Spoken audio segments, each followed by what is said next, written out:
I'm not sure if I remember where I was when I first got invited to play at the Rose Bowl, but the significance of it to me, other than it was a huge gig, 60,000 people, was that it represented sort of the zenith of the conquest of California and increasingly the rest of North America by Depeche Mode, their sound, and the tour that they did for Music of the Masses, basically followed the infection of the K-rock factor across North America to all of the different radio formats and different radio stations. And I think they fed off each other. I think each new city that they got to had just sort of got the bug of the K-rock format, had hit different cities. And so it was very clear that by the time they got to the Rose Bowl, which is the biggest gig that they'd ever done, and really the biggest electronic music gig that had ever happened, it was going to be a big celebration. It was going to be a kind of Woodstock for that electronic K-rock sound. And so it was a natural for me to be on.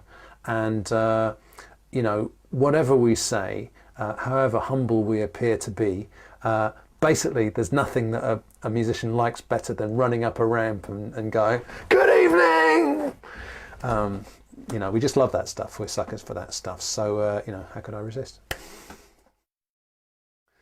The atmosphere backstage at the Rose Bowl was one of a lot of excitement.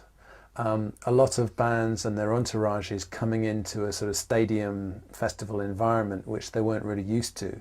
Only a couple of years before, we'd all been playing clubs and small theatres and making do with grungy dressing rooms and so on. So to suddenly have like a fleet of trailers and high security and so on, being helicoptered in and stuff was different and exciting.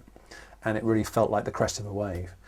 From my own personal point of view, I played while it was still daylight.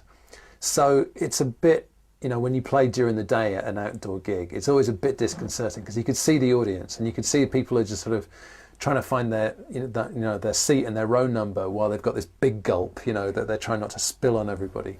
So people were still finding their seats, and that was a little bit strange for me, but it was still really great to be there. And the crowd had warmed up by the time I came on, and I got a great reception. And I'd also had a lot of radio play in California. It was really my strongest territory at that point.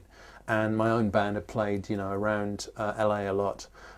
So there was a sort of hardcore fan base, and a lot of Depeche fans who had obviously heard me on the radio and were very receptive to it. So the vibe was very, very good.